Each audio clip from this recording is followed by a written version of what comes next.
throughout your journey in real estate, one of the things that we cultivate within Plus is the ability to work with our team members, our business partners, your fellow Plus members, independent contractors. But invariably, what also happens is as you start establish yourself in an area and you got listings, you've got the stock. Remember, here also the stock makes the rules. Inevitably, you're going to also be approached with buyers from your competitors. That's specifically when you've got an exclusive mandate or a dual mandate. And if it's on an open mandate, well, that's just money from heaven. So Michelle, if we are approached by a competitor stating that they've got a buyer, remember, let's go back to our mandate. What does our mandate tell, and do we agree up front when we list the property with the seller? So we agreed, Kobus, that we would share 50-50 from day one with our competition. So if someone from the green agency or the yellow agency or the balloon, whatever agency they're with, approaches us and says they'd like to, are we willing to share our stock and work with other agencies? Our answer is yes, we share 50-50. Yeah, I think it's very important that we have to be very clear here. We're not going to give them the ability to market or list our stock. No.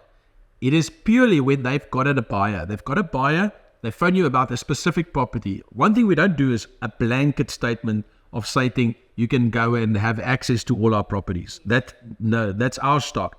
But if they've got a buyer and they want to bring it through, and very important, I'm talking here about buyers, because the next question will be, but what happens if they tell you on your listing for a rental they've got a potential tenant? We don't do that.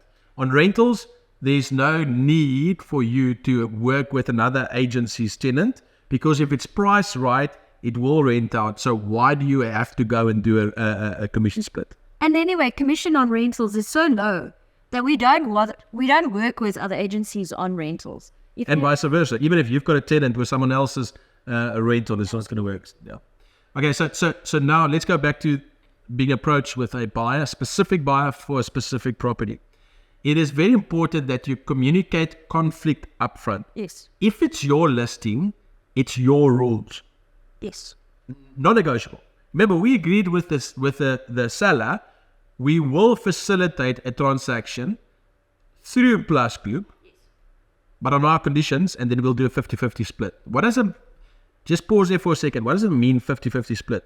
It means that the commission gets split between the two agencies.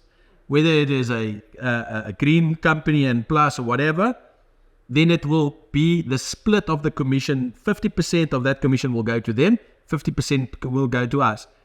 Bear in mind, and that's why I'm bringing this up, we are VAT registered. Our commission that we negotiated with the seller is 8.5% plus VAT.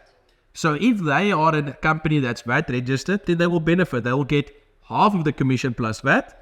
But if they're not VAT registered, they can't get half of the commission because 15% goes to VAT. Then the VAT will first go off the commission. Let's say the commission on this transaction was 115,000, 100 plus VAT. If they were VAT registered, they would get half of the 115,000. Correct. If they're not VAT registered, they can only get half of the 100,000 excluding VAT. That's important that you understand that. So number one, it's your listing, your rules. What are those rules? Okay, so firstly, the client, you're going to be there for the viewing. So they can't just go to your seller and do the viewing on you without you. We have to make that very clear. Oh. They don't have access to your seller. They've got access to you. Yes. Okay? And you will inform your seller that you have been approached by this agency. Why? Because what do we know about agents? A lot of them also aren't necessarily going to deal the same ethical standards as you got. So it's good to, they'll try and go behind your back. But if you inform your seller already, listen, I've been approached by this company or that company, don't worry, I am facilitating. Your seller would already be at ease. And then they will say, if they do get approached by that agency, but hold on, you're already dealing with Michelle. Yeah. You have to deal through her. She's got the mandate. Right. So it's important they don't have access to the seller. They've got access to the property, and all viewings gets booked through you, and you will be there. It is vital that you are there, guys. Why? Because the law still says whoever shows the property Yeah, effective. is the effective cause. So you have to be there to be part of this transaction. Absolutely.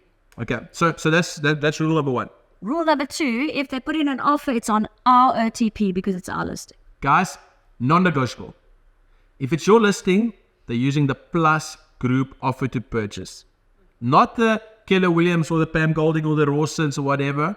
It is your offer to purchase. Why? A, you know your offer to purchase, so we don't have to go and study a new one. B, you want the multiple offer clause, because even if they sign with that buyer, you still want the ability to continue marketing, because a lot of times the offer that they bring will be lower. Now the property is priced right. So now more than ever it's sellable. So now more than ever you want the multiple offer clause. And if you don't understand multiple offer, go and watch the video on multiple offer clause under the offer to purchase section, because it is vital that you understand that. That's one of the biggest competitive advantage we have. So you sign your offer to purchase. Okay? Third one is our bond originator. Once again, non-negotiable. Our bond originator. If that buyer is looking for a bond, they have to go through IBO. Yes. Non-negotiable. Why? We want to know what's being control, and you want the bond commission. Plus bucks. The plus bucks. Yes. And also, we also want to remember that IBO is the only one who does the Multiple offer. multiple offer. So Yep. again, it's for that reason and a primary reason. So Yeah. okay, so I think we've covered everything. And it's your conveyancer. It's our conveyancer, so our seller will choose the conveyancer. And then the last one is we present. So you must present that offer to the seller. They can come with, by all means, but you are going to present that offer to Yeah, it's important that you create an environment that they're comfortable to share that buyer. So listen here, when the viewing is, you're more than welcome, I'll be there. When the right offer is on our offer to purchase, our bond originator, our conveyancer. Okay? You can get the conveyancer to pay your 50% over if you are concerned, Mr. So-and-so. And when you present the offer, I'm there. If you want to be there, you're more than welcome. But I'm presenting the offer. It's my mandate. Yes. Ideally, you don't want them there, but if they insist, then but it has to be through you and you doing it. Okay. And then, guys, I think Cobus, one thing we forgot to mention in the beginning is always check who their buyer is. You may be working, or that person may have contacted you already. So if in that case, you're not going to let that agent bring, why split the commission if that client's already been dealing with? Yeah, as long as he has been dealing with you. Yeah. Now, this is all of these points. Remember, you communicate conflict up front. All of these points you discuss with them prior to the viewing. Because you cannot negotiate once the buyer's already seen the property. You can only negotiate before. So, and then once you've told them and they say they're happy with all of this, what do? You put it in writing before the viewing. And get them to acknowledge on email. What's writing is an email. Yes, email. Yes, the points that happens. We're happy to share 50-50 on these and these and these. Please confirm that you're fine. And at that stage, we can organize a viewing. Yeah. Because, guys, the worst thing is they bring the buyer there. The buyer's now all of a sudden happy. And they want to put an offer. And now you start, no, it's my contract. No, it's my bond originator. Now it's this. So communicate conflict up front. And if at any stage they don't agree on any of these points, then you inform your seller that, so I've tried to facilitate a transaction through this one. They mentioned to me, or they've given me an indication that they've got a prospective buyer. I don't necessarily know if it's true or not, but we aren't able to agree on the terms, so we're continuing marketing. So guys, if you've got that, and you can agree on, then you can work with it. Because here's the thing that's important to understand. If you list a property, how much does a listing agent get on a resale property? 25%. 20%. Well, how much does a selling agent get? 25%. So imagine let's give you an example. And that's why I want to drive this home, why it's also good for you to deal with external agents. Let's say, here's a listing. Michelle, you did the listing for Plus. I'm a Plus agent. The commission is 100,000 plus VAT. You'll get for the listing 25,000. I will get for the sale 25,000. Correct. Yes, scenario 2.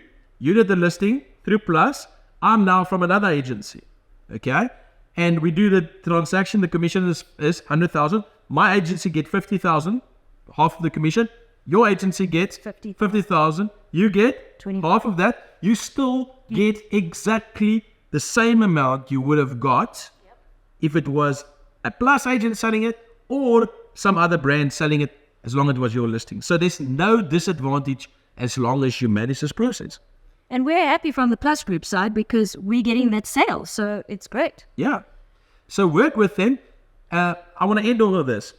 Not all agents are made equally.